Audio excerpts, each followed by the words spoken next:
Peristiwa ini terjadi pada 30 September hingga 1 Oktober 1965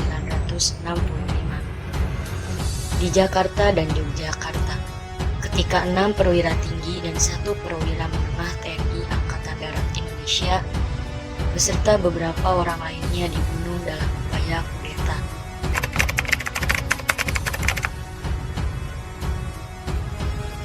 Peristiwa G30 SPKI yang lebih dikenal dengan peristiwa pemberontakan yang dilakukan PKI bertujuan untuk menyebarkan paham komunis di Indonesia.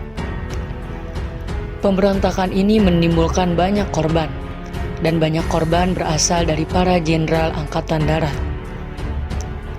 Gerakan PKI ini menjadi isu politik untuk menolak laporan pertanggungjawaban Presiden Soekarno kepada MPRS.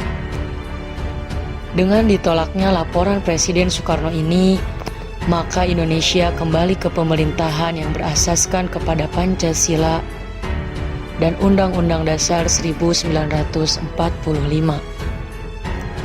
Gerakan ini dipimpin oleh Dipa Nusantara Aidit yang saat itu merupakan ketua dari Partai Komunis Indonesia.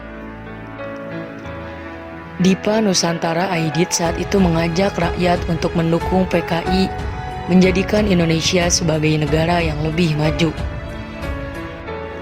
Peristiwa tersebut terjadi malam hari tepat saat pergantian dari tanggal 30 September atau hari Kamis menjadi 1 Oktober atau hari Jumat 1965 saat tengah malam.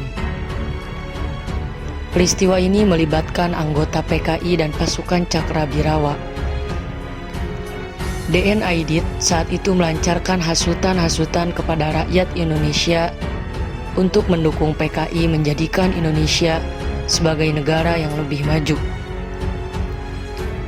DN Aidit dinyatakan sebagai dalang dari G30 SPKI oleh pemerintah Republik Indonesia pada masa Presiden Soeharto. Gerakan tersebut bergerak atas perintah Letnan Kolonel Untung Syamsuri yang saat itu adalah Komandan Batalion 1 Cakrabirawa. Gerakan ini meluncur di Jakarta dan Yogyakarta, di mana gerakan ini mengincar para dewan jenderal dan perwira tinggi. Atas kejadian tersebut, rakyat menuntut Presiden Soekarno untuk dengan segera membubarkan PKI. Dan dengan sangat terpaksa, Soekarno akhirnya membubarkan PKI yang merupakan kekuatan terbesar yang mendukung gerakan Ganyang Malaysia milik Soekarno. Soekarno kemudian memerintahkan Mayor Jenderal Soeharto untuk membersihkan unsur pemerintahan dari pengaruh PKI.